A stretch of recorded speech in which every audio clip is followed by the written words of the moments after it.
नमस्कार बच्चों, मैं doctor Richa Yadav doctor CV Raman विश्वविद्यालय से आज आपको परामर्श के मनोवैज्ञानिकों द्वारा स्वीकृत कुछ उद्देश्य पर चर्चा करने के लिए उपस्थित हुई हूँ।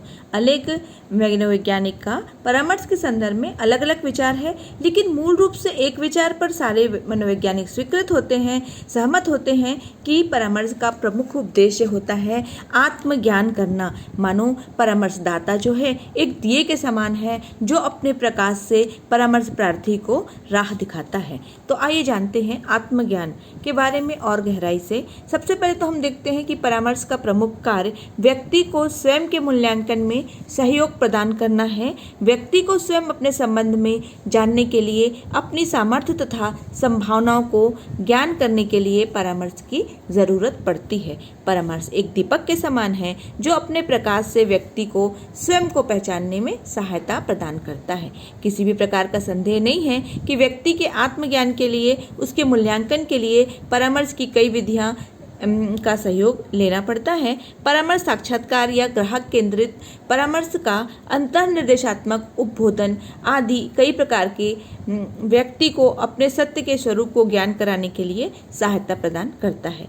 परामर्श कार्यक्रम की सफलता इस कसौटी के माध्यम से आंकी जा सकती है, यहाँ तक वह उपबोध के उसके वास्तविक आत्मज्ञान को परिचित करने में सहायता देता है। इस संबंध में टैलर ने कहा है कि हमें परामर्श को एक सहायक प्रक्रम के रूप में प्रयुक्त करना है, जिसका उद्देश्य व्यक्ति को बदलना नहीं, अपितु उसके स्रोतों के उपयोग के सामर्थ्यवान बनाना है जो उसके पास इस समय इस जीवन का सामना करने के लिए मौजूद होती है।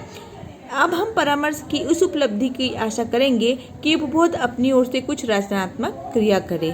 इस प्रकार परामर्श की प्रक्रिया व्यक्ति को आत्मज्ञान के साथ ही अपनी सहायता स्वयं करने के योग्य बनाती है, अर्थात वह अपनी अनेक जटिलताओं के प्रति अपनी अंतर्दृष्टि को उपलब्ध करने, अपनी कुशलता और अपनी योग्यता के अनुसार उसका निराकरण ढूंढने में मदद करता है। अतः यह व्यक्ति के स्वयं के विषय में आत्मज्ञान कराता है। इसकी दूसरी विशेषता होती है आत्मस्वीकृति।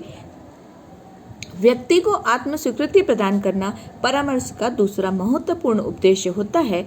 व्यक्ति को स्वयं के व्यक्तित्व को स्वीकार करना ही आत्मस्वीकृति का उद्देश्य है।